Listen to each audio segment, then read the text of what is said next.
नमस्कार. आज आपण 14व्या श्लोकाचा अर्थ जाणून घेणार आहोत. अशा प्रकारे निराकार सगुण परमेश्वराच्या आणि निर्गुण निराकार असलेल्या ब्रह्माचे उपासक असलेल्या योग्यांच्या अंतकालीन गतीचे प्रकार व फल हे सांगितले आहे.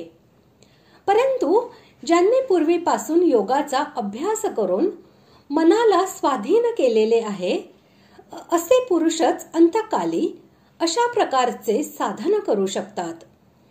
सामान्य मनुष्यांकडून अंतकाळी अशा प्रकारे सगुण निराकाराचे व निर्गुण निराकाराचे साधन केले जाणे फारच कठीण आहे.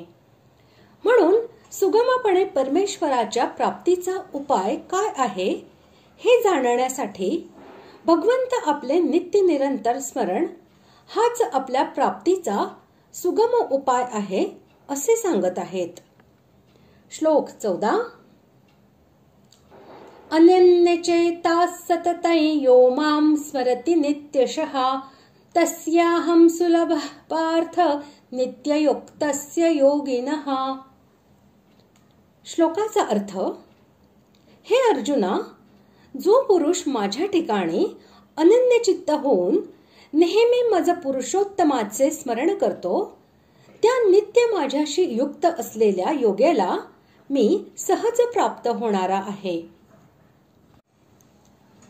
ज्याचे चित्त अन्य कोणत्याही वस्तूमध्ये न लागता निरंतर अनन्य प्रेमाने फक्त परमप्रेमी परमेश्वरामध्ये लागून राहते त्याला अनन्यचेता असे म्हणतात.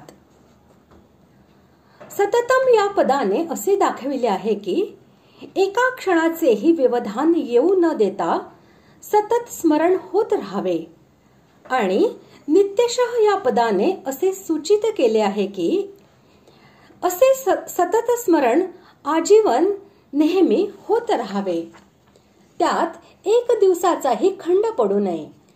अशा प्रकारे दोन पदांचा प्रयोग करून भगवंतांनी जन्मभर नित्य निरंतर स्मरण करण्यास सांगितले आहे. नित्य प्रेमाने स्मरण करण्याचा हा प्रसंग आहे आणि यामध्ये तस्य, अहम इत्यादी भेदोपासना सूचक पदांचा प्रयोग झालेला आहे. म्हणून येथे माम हे पद सगुण साकार पुरुषोत्तम भगवान श्रीकृष्णाचे वाचक आहे.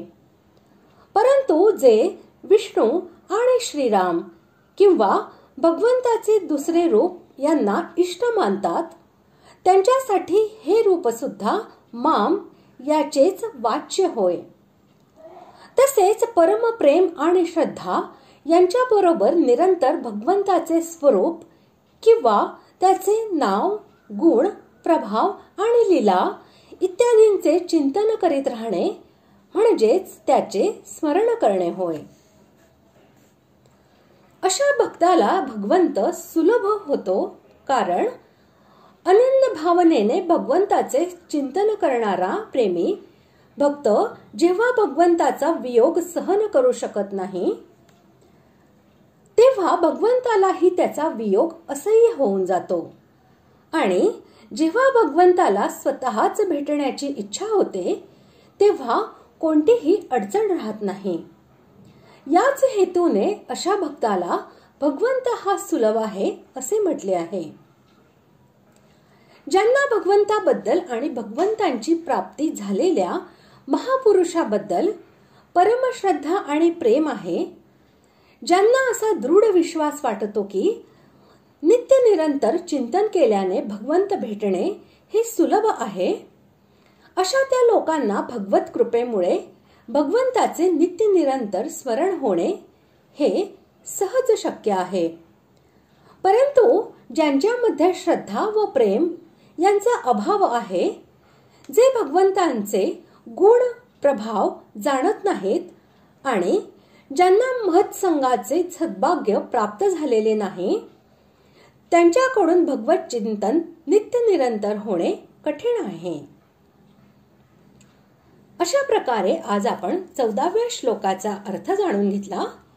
पुढील भागात आपण 15व्या श्लोकाचा अर्थ जाणून घेऊया. धन्यवाद.